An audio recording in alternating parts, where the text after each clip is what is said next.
প্রিয় সুধী, আসসালামু আলাইকুম। আমি ডাক্তার মোহাম্মদ আব্দুল মান্নান, সিনিয়র প্রভাষক, Manikganj homeopathic medical college, senior consultant, homeopathic foundation hospital, Kazipara, Mirpur, Dhaka. আজকে আপনাদের সাথে একটি খুবই গুরুত্বপূর্ণ বিষয় নিয়ে কথা বলতে যাচ্ছি। বিষয়টি হচ্ছে ভেরিকোজ ভেইন। ভেরিকোজ ভেইন, অনেকেই নাম শুনেছেন যে ভেরিকোজ ভেইন, অর্থাৎ কারো কারো দেখবেন যে পায়ের যে শিরাগুলো রয়েছে, পায়ের স্কিনের ঠিক নিচে পায়ের শিরাগুলো ফুলে গেছে, আঁকাবাঁকা হয়ে গেছে, পেঁচানো শিরার মতো দেখা যায়। কারো দেখা যায় যে মাকড়সার জালের মতো, মাকড়সার জাল যেরকম ছড়ায় ছিটে থাকে বা যেভাবে থাকে একটা জ্যারেজমেন্ট, অনেকটা এরকম হয়ে গেছে, অথবা শিরাগুলো সর্পিল আকারে এঁকে বেঁকে চলে গেছে। উপর থেকে দেখলে এদেরকে নীল নীল বা বেগুনি কালারের দেখা যায়। বিশেষ করে মেয়েরা এটাতে বেশি আক্রান্ত হয়। এক কথায় অনেকগুলো কথা বলে ফেললাম। এই যে ভেরিকোজ ভেইন, এই ভেরিকোজ ভেইনটা সাধারণত পায়ে ম্যাক্সিমাম ক্ষেত্রে হয়, হাতেও হয়, পায়ে ম্যাক্সিমাম ক্ষেত্রে হয়। এই ভেরিকোজ ভেইন নিয়েই আজকে আমি কিছু কথা বলতে যাচ্ছি, এবং এক্ষেত্রে কিন্তু হোমিওপ্যাথিতে যথেষ্ট ভালো চিকিৎসা রয়েছে। এই ব্যাপারটাও আমি আগেভাগে আপনাদেরকে জানিয়ে দিলাম। এখন আমি যেটা বলতে যাচ্ছি যে কী কারণে ভেরিকোজ ভেইন হয়ে থাকে, একটু যদি আমরা বিষয়টা একটু চিন্তা করি। স্বাভাবিকভাবে আমরা কিন্তু যে কোনো জায়গার শিরাই বলেন, অত ভালো আমরা কিন্তু বুঝতে পারি না, অর্থাৎ ভালোভাবে দেখাও যায় না শিরাগুলা। কিন্তু ভেরিকোজ ভেইন যদি হয়ে যায় তাহলে শিরাগুলো কিন্তু দৃশ্যমান হয়ে যায়, ভিজিবল হয়ে যায়। অর্থাৎ আপনি অনায়াসেই দেখবেন যে কারো পায়ের শিরাগুলো ফুলে গেছে, ফুলে যেয়ে আঁকাবাঁকা হয়ে পেঁচানো হয়ে দেখাই যায়, দেখলে আপনি বুঝতে পারবেন। এই যে ভেরিকোজ ভেইন, এটা কেন হয় খুব সংক্ষেপে যদি বলি, আমাদের যে রক্ত চলাচলের জন্য যে রক্তনালী, এর ভিতরে একটাকে আর্টারি বা ধমনী বলে, আর একটাকে বলে ভেইন। আর্টারির মাধ্যমে হার্ট থেকে রক্ত সারা শরীরে চলে যায়, আবার ভেইনের মাধ্যমে বা শিরার মাধ্যমে সেই রক্তটা সারা শরীর থেকে আমাদের হার্টে চলে আসে। এটা হচ্ছে খুবই স্বাভাবিক একটা কথা। তাহলে কি শিরার মাধ্যমে ওই যে আমাদের যে মানে কার্বন ডাইঅক্সাইড যুক্ত রক্ত, বা এক কথা যদি বলি দূষিত রক্ত, এগুলো কিন্তু হার্টে চলে আসে। এখন এই রক্তটা যখন পায়ের থেকে উপরের দিকে উঠবে, ঠিক আছে, স্বাভাবিকভাবে এটা কিন্তু মাধ্যাকর্ষণ যে শক্তি, মাধ্যাকর্ষণ শক্তির কাজ কি? এটা নিচের দিকে কিছুকে আকর্ষণ করা, কিন্তু এটা কিন্তু উপরের দিকে হার্টে আসছে। অর্থাৎ মাধ্যাকর্ষণ শক্তির বিপরীতে কিন্তু রক্তটা আমাদের হার্টে চলে আসতেছে শিরা দিয়ে।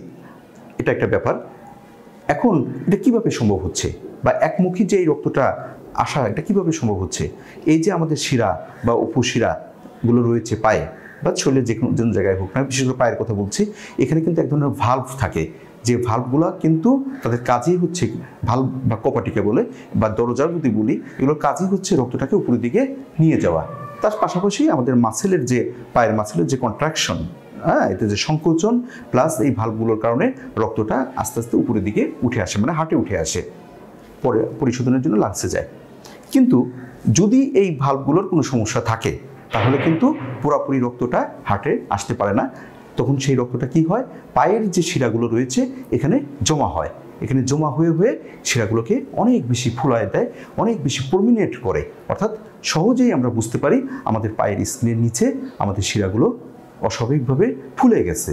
এবং যত রকম শিরা রয়েছে, শিরা, উপশিরা, শাখা শিরা, যাই হোক না কেন, branches, any type of branch, এগুলো কিন্তু দেখা যায় কি যে সব ফুলে যায়, এবং একদম প্রমিনেন্টভাবে যারা খুব ফর্সা তাদের ক্ষেত্রে তো আরও বেশি ভালোভাবে এটা দৃশ্যমান হয়ে যায়। এইগুলো হচ্ছে মূল মেকানিজম হচ্ছে আপনার ভেরিকোজ ভেইনের।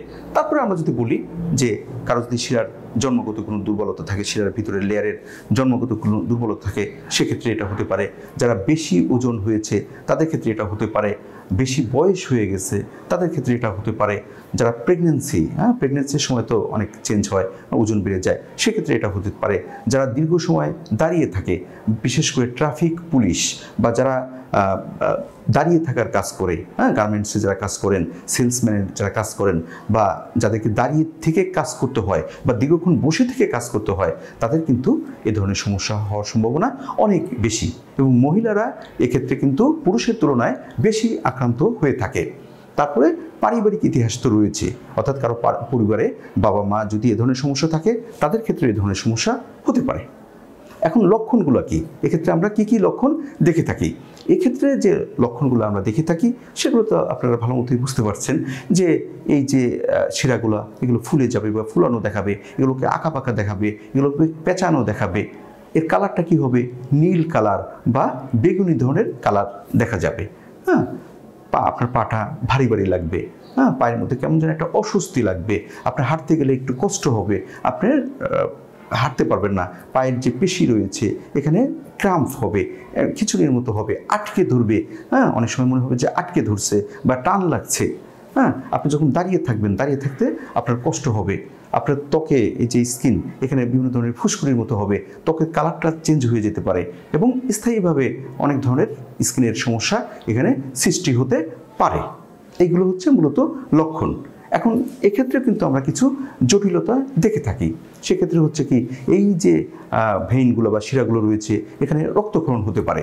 তারপরে এখানে যেহেতু স্কিনের নিচেই রক্তক্ষরণ হয়, সেক্ষেত্রে স্কিনের এই যে রক্তের ভিতরে যে রয়েছে, আয়রন রয়েছে, এই আয়রনগুলো অতিরিক্ত আয়রন সিক্রেশনের কারণে এই স্কিনের কিন্তু একটা পার্মানেন্ট একটা চেঞ্জ আসতে পারে বা একটা পরিবর্তন আসতে পারে।